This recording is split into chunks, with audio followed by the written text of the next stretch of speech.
And today's rant is about Boa Hancock. And listen, I already know how this usually goes. People reduce her down to the pretty one, the man-hating gag, all that jazz. But no, we're not going to do that today. Not just because, Boa is like more than a pretty face. But right now, I'm actually worried about her. And we'll talk about it. We only have a minute, so let's get into it. All right, so back to Boa not just being a pretty face. First of all, yes, we know that she's beautiful. And the anime leans into it. And if that's all you see when you look at her, then you completely missed her character, I feel. Boa survived slavery, trauma, dehumanization, being turned into a literal weapon. And instead of breaking her, it kind of made her cold, powerful, and untouchable. She didn't become heartless. She built an armor, really. And her power isn't just physical, it's psychological. And she doesn't fight with just her strength. She kind of fights with rejection. So what I mean by that is she rejects the world government, she rejects men, she rejects control, she rejects anyone who tries to own her. And that's why it hits harder when she finally lets Luffy in, because he's the first man, I think, who didn't want anything from her. He's not attracted to her at all. But he didn't want her body, he didn't want her throne, he didn't want her power, he just wanted her trust. So the part that actually has me a bit nervous is now that I'm getting closer and closer to the end of One Piece. I started watching One Piece for the first time back in, I want to say March, and now we're in December, and I've got about 50 episodes left before I'm fully caught up with everybody else. And right now, Blackbeard has touched her storyline, and that alone is a red flag. Last time we saw her, he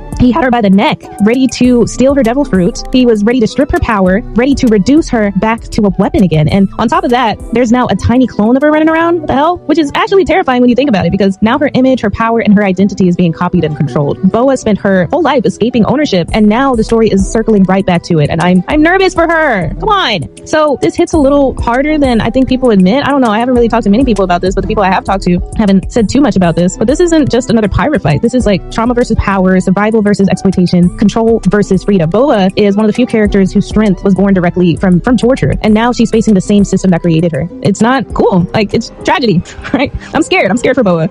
So again, I'm not leaning into the whole, she's pretty, she's ready. No, right now, I'm scared for her. She is a survivor. She is a ruler. She is a weapon turned protector. She needs help right now. She's in one of the most dangerous positions that she's ever been in. And I need Oda to stop playing with her life immediately.